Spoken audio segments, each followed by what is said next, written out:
हर हर महादेव दोस्तों, कैसे हैं आप सब। स्वागत है आप सभी का एक बार फिर से। दोस्तों आपको बता दें कि हर एक इच्छाधारी नागिन के पास उसकी नागमणि जरूर होती है।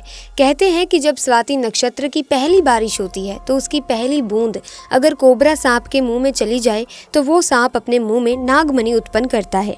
जब एक सांप नागमणि पा लेता है उसमें कई सारी शक्तियां आ जाती हैं, जैसे कि नाग का मनुष्य रूप धारण करना, मनचाही जगह पर पलक झपकते ही पहुंच जाना, अपना आकार कितना भी बड़ा कर देना और कितना भी छोटा हो जाना। ये सभी शक्तियां उसके पास आ जाती हैं। कहते हैं कि नागमणि की रोशनी बहुत ही ज़्यादा तेज़ होती है और इसका प्रकाश कई किलोमीटर दूर से भी दिख सकता है।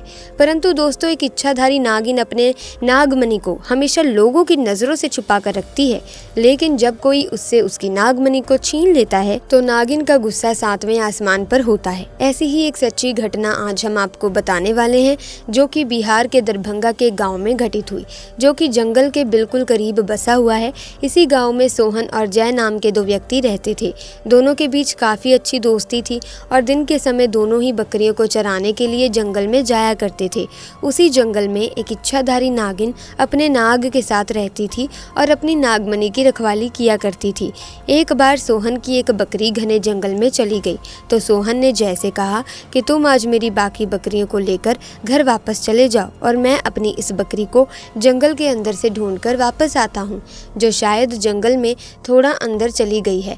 उधर नागिन भी अपना भेष बदलकर तथा मनुष्य रूप धारण कर नाग को नागमणि की रक्षा के लिए छोड़ गांव के भ्रमण के लिए निकल गई। जब सोहन अपनी बकरी को ढूंढते हुए उस जंगल में पहुंचा तो पेड़ के नीचे बने बिल में से उसे तेज रोशनी आती हुई दिखाई दी। उसे लगा कि कोई कीमती हीरा या फिर आभूषण उसके नीचे छुपा हुआ है, तो उसने उसी पेड़ की टहनी को तोड़ा और एक बड़ा सा डंडा बना लिया और उस बिल को जोर जोर से मारकर तोड़ने लगा। उस बिल को तोड़ते समय सोहन बहुत तेजी से डंडे से वार कर रहा था, जिसमें से दो चोट नाग के बिल के अंदर मौजूद नाग पर लग गई और नाग ने उसी समय अपना दम तोड़ दिया। जब सोहन ने मरे हुए नाग को देखा और उसके पास तेज चमकती हुई मणि को देखा तो वो समझ गया कि वो चमकती हुई चीज और कुछ नहीं बल्कि एक नागमणि है। उसने पहले नाग को डंडे से हिलाया और ये सुनिश्चित किया कि नाग मर गया है या फिर जिंदा है। जब उसने इस बात को पक्का कर लिया कि नाग तो मर गया है तो उसने अपनी जेब से रुमाल निकालकर उसके अंदर उस नागमणि को रख लिया और भागता हुआ तेजी से घर को निकल गया और ये भी भूल गया कि वो जंगल में अपनी बकरी को ढूंढने आया था और वो बकरी अभी भी जंगल में ही रह गई है। इधर जब नागिन वापस अपने बिल की तरफ लौटी तो जैसे ही उसने नागमणि गायब पाई और अपने नाग को मरा हुआ देखा तो वो गुस्से से आग बबूला हो गई। उसने अपनी शक्ति से नाग की आंखों में देख लिया था कि उसके नाग का कातिल कौन है। सोहन ने अब एक बहुत बड़ी गलती कर दी थी कि उसने नाग के मरे हुए शरीर को वहीं जंगल में ही छोड़ दिया था। अगर वो नाग के शरीर को उसी समय जला देता तो शायद नागिन को उसके बारे में कभी पता ही नहीं चलता। उधर सोहन बहुत खुश था क्योंकि उसे दुनिया की सबसे शक्तिशाली चीज़ मिल चुकी थी, यानी नागमणि मिल चुकी थी। सोहन जब घर पहुंचा तो सबसे पहले उसने नागमणि अपने हाथ में पकड़ी और ये इच्छा जाहिर की कि जंगल में जो बकरी खो गई है मुझे वो वापस मिल जाए। तो दोस्तों चमत्कार हुआ, अगले ही पल वो बकरी उसके घर के दरवाजे के बाहर खड़ी हुई थी। सोहन ये सब देखकर बहुत खुश हो गया। उसने नागमणि की सहायता से अपने घर को ही बदल दिया और अब गांव का सबसे अमीर इंसान बन चुका था, और वो भी केवल और केवल नागमणि की मदद से। अपने नाग की हत्या का बदला लेने के लिए नागिन आग बबूला हो उठी, परंतु वो विवश थी क्योंकि सोहन के पास नागमणि थी और वो तब तक सोहन को नुकसान नहीं पहुंचा सकती जब तक उसके पास वो नागमणि मौजूद है। दोस्तों कहते हैं कि इच्छाधारी नागिन बगैर नागमणि के भी कोई भी रूप धारण कर सकती है। अपनी शक्ति का फायदा उठाकर नागिन ने एक सुंदर कन्या का रूप धारण किया और सोहन जब किसी काम से दूसरे गांव जा रहा था तो उसके बीच रास्ते में वो बैठ गई और रोने लगी। जब सोहन ने देखा कि एक बहुत ही सुंदर स्त्री रो रही है तो वो तुरंत बैलगाड़ी से नीचे उतरा और उस कन्या से पूछने लगा कि आप क्यों रो रही हो। तभी उस सुंदर लड़की के भेष में उतरी उस नागिन ने कहा कि मेरा नाम आंचल है और मैं अपने पति के साथ दूसरे गांव में रहती हूँ, परंतु कल वो एक कन्या के साथ शादी करके आ गया और मुझे मार मार कर घर से बाहर निकाल दिया। मैं बेसहारा हूँ, लाचार हूँ। सोहन को उस स्त्री पर तरस आ गया और उसकी सुंदरता से सोहन बहुत मोहित भी हुआ और उसे अपने घर ले आया। धीरे धीरे नागिन और सोहन के बीच में दोस्ती शुरू हो गई और ये दोस्ती इतनी गहरी होती चली गई कि सोहन को पता ही नहीं चला कि कब वो उस स्त्री के प्यार में फंस चुका था। एक दिन सोहन और आंचल यानी वो नागिन दोनों घूमने के लिए गए और एक जगह एकांत पाकर आंचल ने सोहन से पूछा, तुम्हारे गले में ये चमकती हुई चीज क्या है?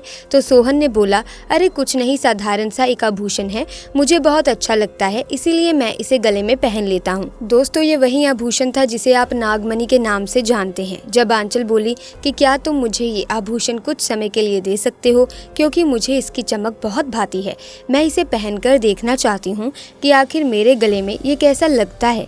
इस पर सोहन चिल्लाते हुए बोला, नहीं, मैं तुम्हें ये नहीं दे सकता हूँ, इसके बदले तुम और कुछ मांग लो, मैं तुम्हें दे दूंगा। इस पर आंचल एकदम से गुस्सा होकर बोली, सोहन तुम तो कहते थे कि तुम मुझसे बहुत प्यार करते हो, अपनी जान से भी ज्यादा प्यार करते हो, और मैंने बस तुम्हारे गले का ये छोटा सा आभूषण क्या मांग लिया, तुम इस चीज के लिए मुझे मना कर रहे हो और मुझ पर गुस्सा क्यों हो रहे हो? रहने दो, मैं जानती हूँ तुम्हारे लिए क्या ज्यादा मायने रखता है। दोस्तों फिर सोहन ने ना चाहते हुए भी वो आभूषण आंचल को दे दिया और आंचल को देते हुए बोला कि ठीक है, कुछ समय के लिए तुम इसे पहन सकती हो, परंतु ध्यान से। आंचल के हाथ में जैसे ही वो नागमणि आई, आंचल का रूप एकदम से बदलने लगा। केवल एक ही पल में वो आंचल एक सुंदर कन्या से एक भयानक नागिन के रूप में परिवर्तित हो गई। उसका चेहरा बिल्कुल नाग सा हो गया और उसने कई बार सोहन को डसा और डस डस कर उसे मौत के घाट उतार दिया। नागिन का इंतकाम पूरा हो चुका था, उसने अपने नाग का बदला ले लिया था। दोस्तों तब से नागिन इस गांव में अपने नाग के लिए 500 साल से आज भी जिंदा है। इसके बाद से वहाँ कुछ ऐसी घटनाएं सुनने में आई हैं जिसे सुनकर हर कोई हैरान है। वहाँ के स्थानीय लोगों का कहना है कि उन्होंने एक नागिन को महादेव की पूजा करते देखा है और इसके बाद अचानक वो नागिन कहाँ गायब हो जाती है किसी को नहीं मालूम। जब इस बारे में गांव के मंदिर के पुजारी जी से बात की गई तो मंदिर के पुजारी का कहना है कि अपने नाग की मौत के बाद से ही नागिन भयंकर रूप धारण करके अपने नाग को ढूंढ रही है और जिस तरह से पिछले 500 सालों से महादेव की पूजा करती थी आज भी वही करती आ रही है। नागिन इस मंदिर में आती है, भगवान शिव से अपनी प्रार्थना करती है और बिना किसी को नुकसान पहुंचाए चली जाती है। आज भी लोग कहते हैं कि तकरीबन 500 साल से ये नागिन इस मंदिर में आ रही है। तो दोस्तों कभी भी एक नागिन के नाग को मारना नहीं चाहिए और साथ ही नागिन की नागमणि को तो भूल कर भी छूना नहीं चाहिए, अन्यथा वो नागिन 7 जन्मों तक उस व्यक्ति का पीछा नहीं छोड़ती। आपको ये घटना कैसी लगी?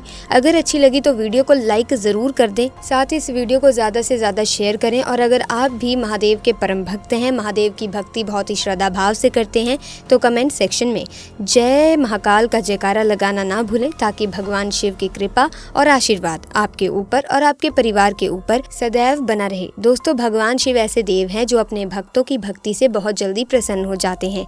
ऐसे में अगर उनके भक्त कभी कष्टों में पड़ते हैं या मुश्किलों का सामना कर रहे होते हैं तो भगवान शिव अपनी कृपा दृष्टि उन पर सदैव बनाकर रखते हैं। ऐसे में दोस्तों ऐसे ही वीडियोस की अपडेट पाने के लिए आप हमारे चैनल को सब्सक्राइब कर सकते हैं, बेल आइकन को प्रेस कर लीजिए ताकि आने वाले वीडियोस की अपडेट आपको मिलती रहे। जल्दी मुलाकात होगी एक नई वीडियो में नई घटना के साथ, तब तक के लिए हमें दीजिए इजाजत। आपका बहुत बहुत धन्यवाद।